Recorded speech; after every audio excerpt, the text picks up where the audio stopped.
We all desire connection. We all desire friendship. And if you're a growing disciple, follower of Jesus, not only do you want connection and friendship, you want that with other Christians who are moving in the same direction.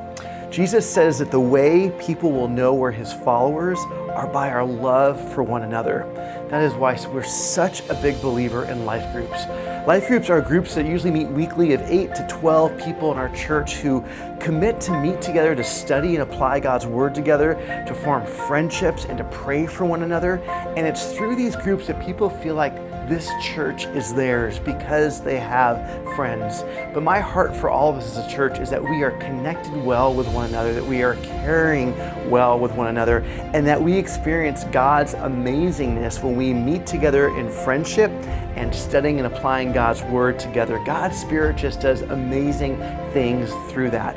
And not only is that a benefit individually for you and for me that we have friends and are growing as disciples, but it's good for our church as we grow together. And it's good for our witness as a church as we, by God's grace, impact our community. Because when we are growing together and we're loving well one another, it naturally overflows to wanting to love our neighbor as ourselves.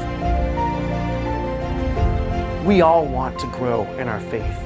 And what I want to say is that God has designed it that we do that best in community. You owe it to yourself and what God has done for you, and you're wanting to grow in your relationship with him, to be in relationship with other people where you're saying, God, what does your word say? And how do I live it out? And how do I have the support of people around me? And how do I grow as a disciple and understand what it means fully to be a follower of Jesus? That's why we do life groups.